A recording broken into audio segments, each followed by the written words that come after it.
gently as he goes. Just heckle him a little bit. It must be by his death. And for my part, I know no personal cause to spurn at him, but for the general. He would be crowned. How that might change his nature, there's the question. It is the bright day that brings forth the adder, and that craves weary walking. Crown him down. I have asked them to heckle him in order to disturb the rhythm of his thoughts, disturb their logic and make them more surprising, for him to be surprised by them. It will make him have to be more precise with the words he chooses to define his feelings that much more clearly. This will then feed the action and the physicality of the language and open up the questions. The questions about how do we make up our minds? Who do we talk to when we talk to ourselves? The base degrees by which he did ascend. So Caesar may. Then, lest he may prevent.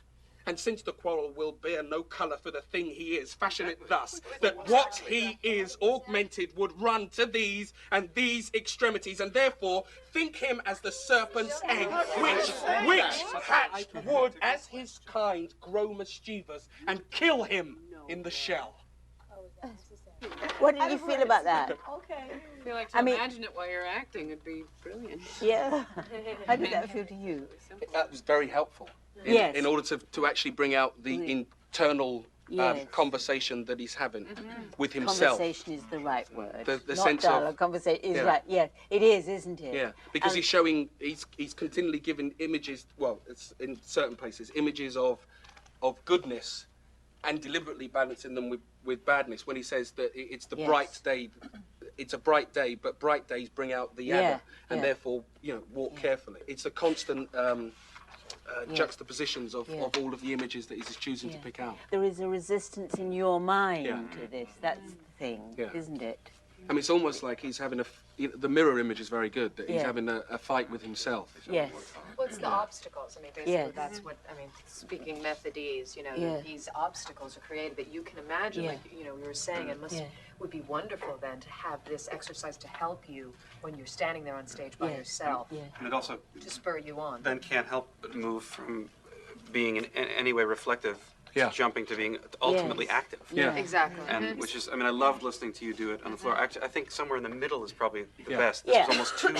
It's like I like you thinking it through, but it's such obviously an active speech. Yeah, but it's also I can't remember what the exercise it was we did earlier.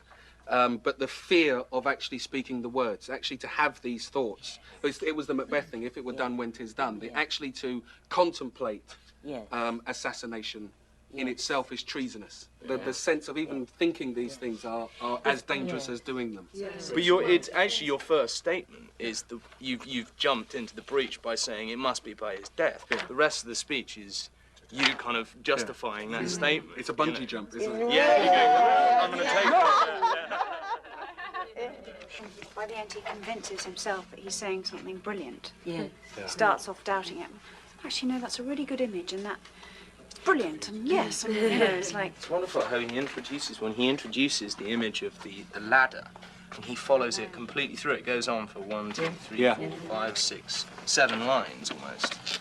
And it goes all the way through. I mean, it's kind of like a ladder, kind of like the way he creates the image, and like that last argument kind of rolls and rolls and rolls, and it kind of builds and builds, and then it kind of comes to such a conclusion at the end.